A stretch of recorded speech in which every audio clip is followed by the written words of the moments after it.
My friends, on October 1st, another interview, a second interview of Pope Francis, this one to the editor, the atheist editor of La Repubblica newspaper, was released worldwide.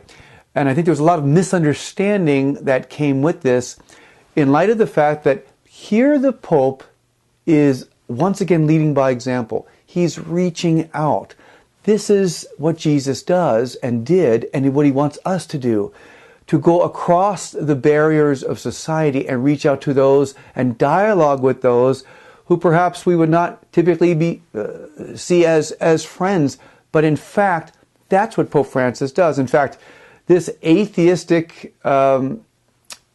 editor talked about how he wanted to give the Pope an embrace through the phone. This touched him and moved him so much. He ends the interview by saying, if the church is like Pope Francis, this will be a great gift, a great positive dimension.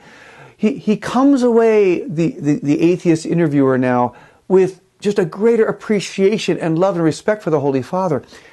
And that's the Pope's message in action. We lead by love. Some have said, and love leads to conversion. Some have complained that the Pope said he's not after proselytizing, and he talks about proselytizing as being solemn nonsense. We have to be clear and accurate about what that means. Proselytism has the connotation that you're seeking conversions by force, the Charlemagne way of old, that you're not respecting a person's freedom, but you're trying to pressure a person into the faith. That is something that is allergic to the church, should be. There should not be proselytism, and the Holy Father rightly identifies that. The Holy Father also talks against clericalism. And again, what's clericalism? Clericalism is where one uses the office of clergy in a way to unjustly wield power or influence or manipulation or pressure. That's also something rightly condemned. The role of clergy is a role of service, love and service, not of superiority, not of power. And I think at times people perhaps are unaware of the need of purgation and purification of these very things in certain circles of the Vatican. Certainly there have been leaks in the last couple of years about issues of corruption and lack of integrity. This Pope was elected to do this. This Pope was elected to clean house, and that's what he's doing. And he's doing it in a radically honest and transparent way. So he calls the editor, he invites him over, he speaks his heart, he talks about the problems with things like proselytism and anti-clericalism, and clericalism, and how the Pope says, I'm anti-clerical when I come up against a clericalist. Yeah, he's saying that when someone's misusing the gift of ordination, that makes the Holy Father feel uneasy. So these are positive acts of self-examination that the Holy Father is calling the Church to make. That's good. That's part of purification. He talks about decentralizing the Vatican, or having the Vatican less Vatican-oriented. What does he mean by that? He's talking about the fullness of what the Church of Jesus Christ is. Bishops, priests, deacons, religious, the faithful, the world over, Catholic hospitals, Catholic education, not just wondering who is being elected to what congregation in the Vatican. The Church is beyond that. He says the Vatican, by its nature, the Holy See, is concerned about many things that has to be temporal, but the Church is beyond that in a spiritual family of God, in a spiritual people of God.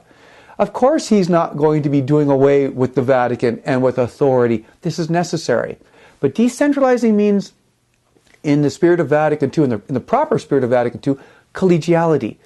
Let's make sure the local bishop is doing his responsibility, both in terms of upbuilding the church and in terms of disciplining. That shouldn't just be the task of the Vatican. That should be the task of the local church as well. One bishop raised the example of closing a church. Now, if a bishop closes a church on the local level, the people rightly have the possibility of raising an objection. Then it goes to one congregation. After that, if the people are not satisfied, you can go to yet another congregation. And what's happening is massive bureaucracy. Is it not possible, for example, that if the faithful want to question or even respond against a closing of a church, that the Episcopal Conference of a nation, who could have much more details about the specifics, could be involved in the process. So once again, my friends, it's a call of Pope Francis to separate substance and accidents, the essentials from the non-essentials. At the present situation, there's about 4.5 billion people, if not 5 billion, that are not Christian. There's a billion Catholics, there's 1.5 billion other Christians. Uniting that, we have 2.5 billion Christians. There's 4.5 billion people who are not Christian.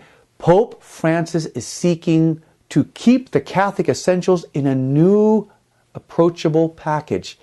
That's something good. And at the same time, he's doing what he was elected to do.